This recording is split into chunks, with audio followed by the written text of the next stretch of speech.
Hello and welcome to Just One More Watch. In the time that I have been running this channel, I have met some fantastic watch people and been consistently amazed by their generosity. Watch people are good people. And last week I got a text message from one such generous watch person, my friend Phil. Now, Phil used to be my contact at Casio Australia. He worked there for many years, but he recently moved on to pastures new and more luxurious. His text message said that he had been clearing out his office, he was getting rid of a bunch of watches, and did I want them for the channel? And I'm like, free watches? Yes please Phil, count me in. He said they were a bunch of lockdown mod projects and various other bits and pieces, and I could do whatever I liked with them. A couple of days later, he got back in touch saying that the package was quite heavy. Could he drop them over? And I said, don't be daft, I'll come and pick them up, and I have done just that. And I have here 5.2 kilograms of watches and box. Phil says he thinks there may be up to 30 pieces in here. Only problem is, what am I going to do with 30 more watches? I just sold half of my collection after all in a similar Marie Kondo style clear out. So I spoke to Phil about it. I might keep a few of these for the channel, but if you see something you like in the box, send me an email, jody@justonemorewatch.com. We can work out a nominal charge plus postage. Any money I get for any of these, I will then add 500 Aussie dollars on top and donate the lot to Save the Children. It would be great to see some of Phil's lockdown mod projects continue to do good. I'll do an update on this one on Instagram at Just One More Watch once they have all gone, so make sure you watch until the end. Now, I am hoping for 30 nuggets of pure horological gold in that box, but I suspect I might be a little optimistic. Let's flip the camera and get into the box. So here we are then, 5.2 kilograms of watches in a big old fossil briefcase here. Phil told me that there are 30 watches in here, assembled in 3 rows of 10. I know absolutely nothing beyond that, so perhaps that's a good thing. We're all about to find out together exactly what is in this box. Drum roll please, let's open the lid. Oh well, there's some cling wrap in the box. Alright, we know that much. One layer of cling wrap off. Oh, alright, what have we got? Hey Phil, some good stuff in here. We have got clearly a lot of Casios. You'd never tell that the man used to work for Casio. That's a Timex QGMT. That looks for all the world like a 42mm SEA-GULL 1963 style thing. Square G-Shock. G-Shock that doesn't look like it's working. That is a Cassie Oak, a 2100. There's another modded 2100 here. That is a, I don't know what that is. Is that a modded Pagani? Is it a Pagani Moonwatch? Another modded 2100. That can't be a moon swatch. Maybe it's a dubious moon swatch. Who knows? And that looks like a kind of Nautilus style Seiko mod. Alright, interesting. Let's have a look at these individually. Of course, I had to go straight for it. One of my favourite affordable watches. I've never seen one of these. I have reviewed the 38 on numerous occasions, and I have reviewed the 40, but I have never seen a 42mm SEA-GULL 1963. Now, SEA-GULL 1963, not Sea-Gull. These are made by Red Star or another company. They're not made by SEA-GULL directly, but they do contain a SEA-GULL ST1901 column wheel chronograph movement. Very interesting. Phil prefers larger watches himself. He's not a particularly huge guy, but he does like a big chunky watch.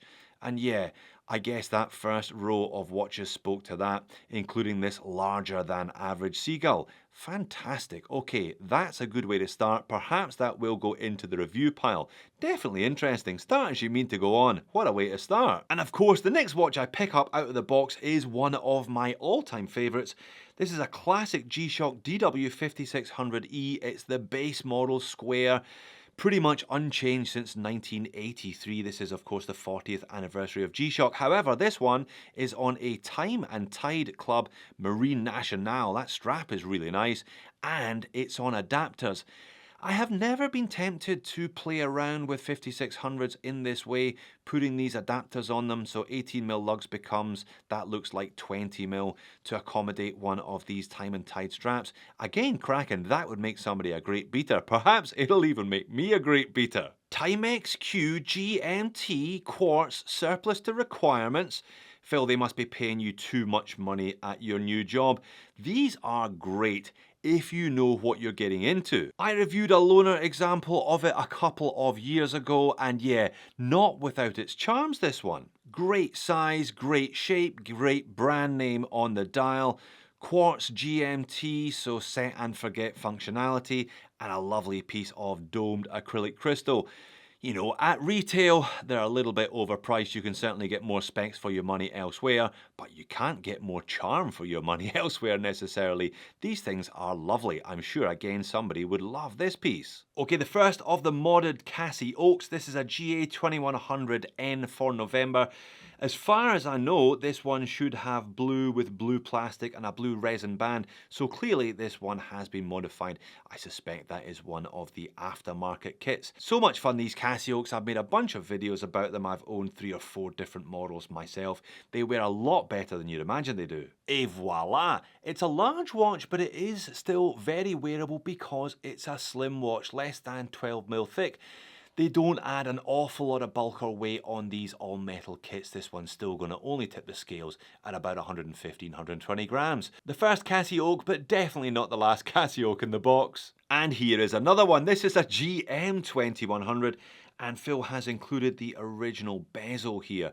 Not sure if there's some bands lurking in the layer below, but that is all I have uncovered at the moment. Now this one is on a aftermarket Royal Oak kit. Yeah, that bracelet can only be mimicking the look of another watch. These were really popular, these mod kits, a few years ago when the 2100 was still fresh on the market. And Casio, the slow-moving vessel that it is, hadn't released half metal or full metal versions of the 2100, which they have done now, of course. So yeah, plenty of these were modded in the early days, including another one, this one. Yeah, this kit is even chunkier. Again, Royal Oak style bracelet, but have a look at that case back. Cassie Oak, I have never actually seen a modded case back for these. That makes this thing somewhat girthy. Yeah, clearly there are a few lockdown mod projects in the box. This one definitely amongst them. Talking of mod projects, what even is this? It's a Seiko Speedmaster.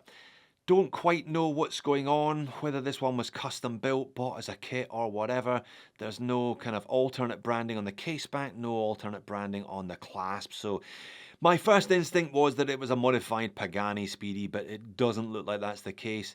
Definitely quartz, and I would imagine Mecha Quartz. There we go, that's 5 ticks per second, or it's certainly not 1 tick, so yeah, looks like a Seiko Mecha Quartz. These kind of modded Seikos are always very popular. Yeah, nice and legible, this one. I'm not sure if that's sapphire or otherwise. I'm not sure quite why this one exists, but if you can't live without it, send me an email for a small donation to charity. It could be yours. So from one Seiko mod to another, and I must admit, this one's quite nice. It's got that grenade pattern dial, like the King Turtles do. Yeah, NH36. Hacking and hand winding. Good job, Phil. If you made this yourself, you did a pretty decent job of it. I quite like this waffle strap as well. Doesn't seem to be branded, and no markings on the case back. Yeah, perhaps this was a kit, perhaps it was bought from parts, but yeah, looks very good. Prospex X. Not sure if it's a genuine dial. Perhaps this is actually a dial from a King Turtle. Who knows? But yeah, this one might be hanging around in my collection for a little while. I like it. Moving on to a big dead G-Shock. This one I do not know anything about, I'll be honest, but there are collectors of these things. Perhaps one of you will spot it and have been chasing this exact model for years. Robert Geller?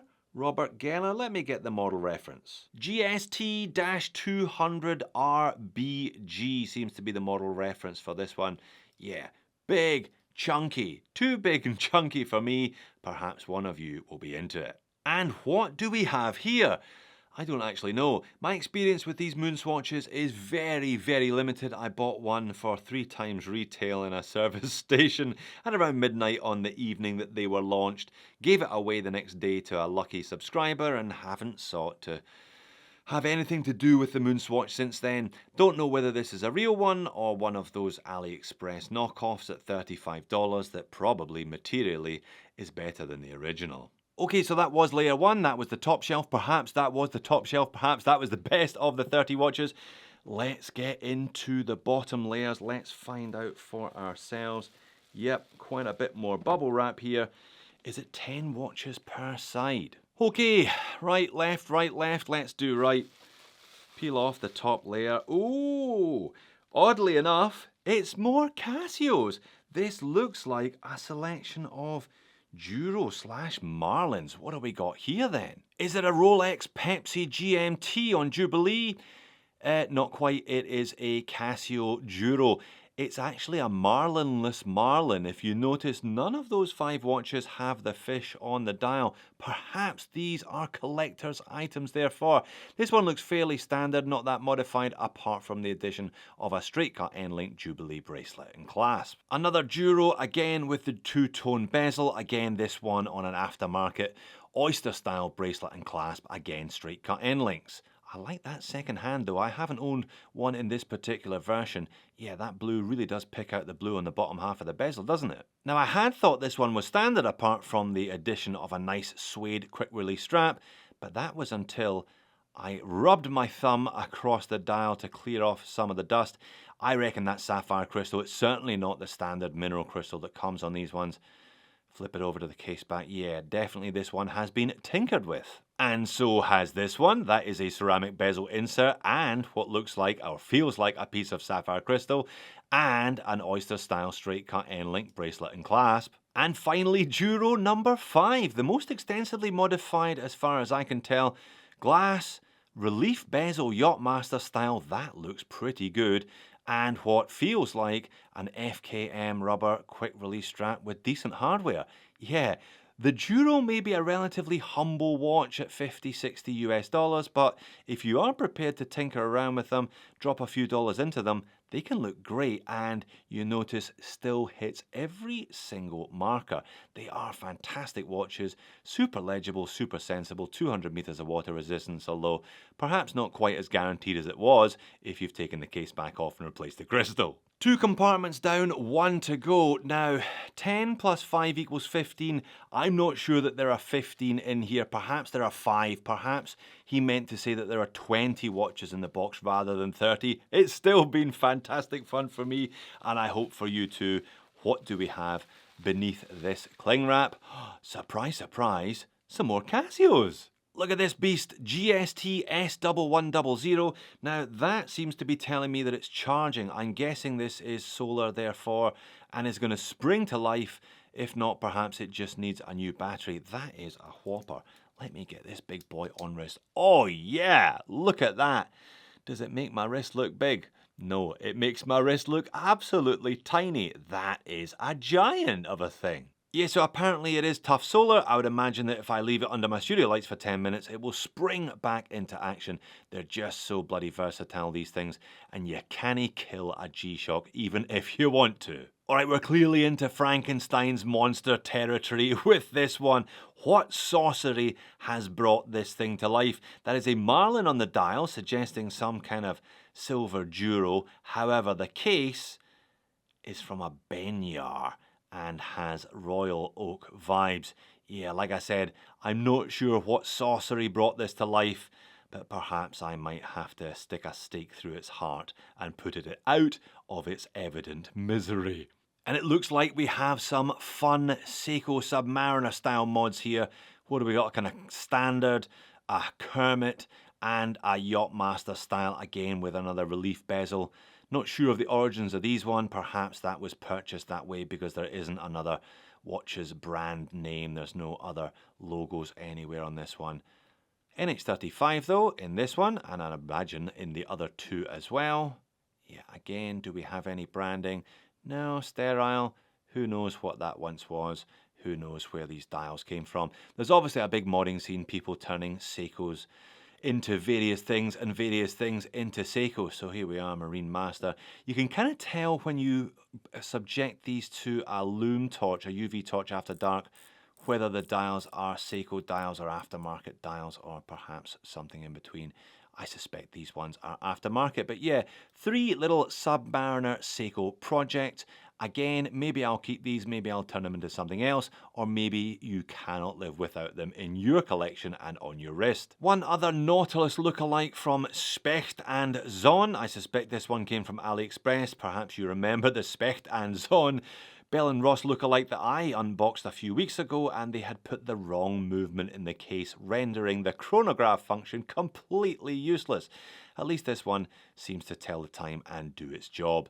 Yeah, never really been into this style of piece myself, which is why you haven't seen many of these on the channel, but this one doesn't look too bad, assuming it wasn't too much money. Looks like there's a couple of oysters to go along with those Seiko mods, by the way, and some fitted rubber and leather as well. And last but by no means least, this looks like a genuine modded Seiko.